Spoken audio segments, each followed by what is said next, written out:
इधर आओ। इधर मत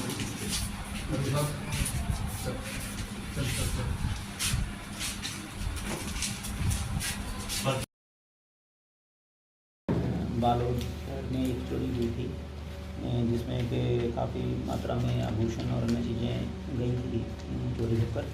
तो उस केस की विवेचना के दौरान हमारे पुलिस अधीक्षक उनके नेतृत्व में और एक टीम गठित की गई थी जिसमें एसडीओपी बालोद और थाना प्रभारी बालोद क्राइम स्क्वाड के हमारे जो अधिकारी कर्मचारीगण हैं उनकी एक टीम इस विवेचना को शुरू किया। हमने अभी एक रिसेंटली एक ऐप लॉन्च की है जिसका नाम है त्रिनयन, जिसमें कि जितने भी हमारे ज़िले में और हमारे पूरे प्रदेश में सीसीटीवी कैमरास हैं उन कैमरास की लोकेशन और उनके जो ओनर हैं उनके नाम और उनकी डिटेल के साथ उसमें हमने एक डेटाबेस बनाया है। तो इस केस की विवेचना के दौरान हमारी टीम ने घटनास्थल के आसपास कहाँ कहाँ कैमरे लगे हैं उसको डिटेक्ट करने के लिए त्रिनयन ऐप का इस्तेमाल किया और सीसीटीवी फुटेजेस देखी कि कहाँ कहाँ पे आरोपी कौन कौन संदिग्ध हो सकते हैं। तो पूरे केस को ट्रैक करते करते इन्होंने करीब 500 से ज़्यादा सीसीटीवी कैमरास की इन्होंने फुटेज जो है उसको खंगाला। साथ ही साथ टेक्निकल एविडेंस, टेक्निकल सर्वेलेंस के माध्यम से भी, जिसमें कि टावर डंप एनालिसिस और सीडीआर एनालिसिस आता है, उसके माध्यम से भी जो आरोपी हैं उन तक पिन पॉइंट हमारी टीम को पता चला। तो काफ़ी मेहनत के बाद जो आरोपी थे उनकी लोकेशंस वगैरह ट्रेस की गई और फाइनली जाके ये ज्ञात हुआ कि जो आरोपी हैं वो बदायूं उत्तर प्रदेश के रहने वाले हैं। तो उसमें पुलिस की टीम ने जाके वहाँ पर रेड की और पहले तो उनकी जानकारी आई थी मुंबई में रहने की, तो मुंबई में भी जाके पतासाजी की।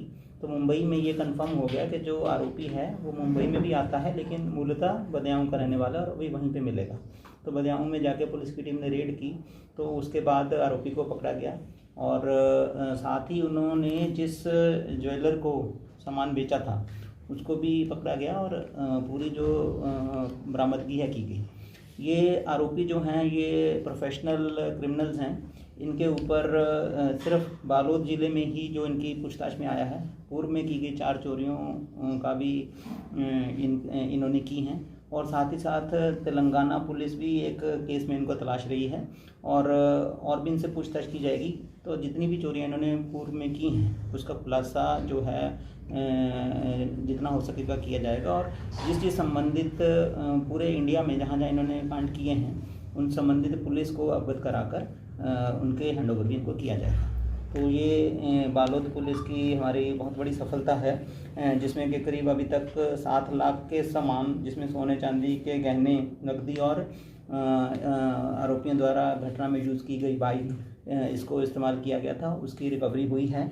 इसमें एक इम्पॉर्टेंट चीज़ मैं बताना चाहूँगा कि जो आरोपी शर्ट पहने थे वो हमारे लिए एक बहुत बड़ा क्लू रहा जिसको कि सीसीटीवी कैमरा से मैच किया गया, देखा गया और जब आरोपी को पकड़ा गया उससे पास से वो शर्ट बरामद हुई है।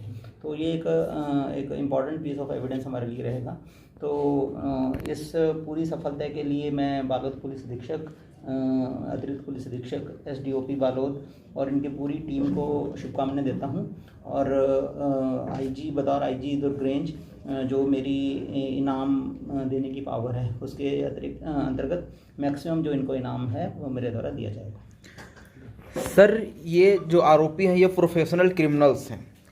बालोद और छत्तीसगढ़ के अलावा और कौन कौन से ऐसे प्रदेश हैं जहां पर इन्होंने कई तरह की इस प्रकार की घटनाओं को अंजाम दिया है? जैसे मैंने बताया तेलंगाना में इनके ऊपर एक केस रजिस्टर्ड है ऑलरेडी और भी इनसे पूछताछ अभी की जाएगी। तो बालोद ज़िले की ही प्रॉपर 4 चोरियां ऑलरेडी ये कर चुके हैं। इसके अलावा प्रदेश में कई जगह ये घूमे हैं परंतु कहाँ कहाँ पे चोरी की उसकी अभी पूछताछ होनी बाकी है। तो जो भी इसमें इन्होंने अपराध किए होंगे उसके बारे में इनको आपको बताया जाएगा। सर, इनका कोई एक ऐसा प्रोफेशनल नेटवर्क है क्या कि जिससे उनको एक एग्जैक्ट लोकेशन का पता चल गया हो और जिससे उन्होंने चोरी को अंजाम दिया? सर नहीं, इनके जो पूछताछ में ये आया है कि ये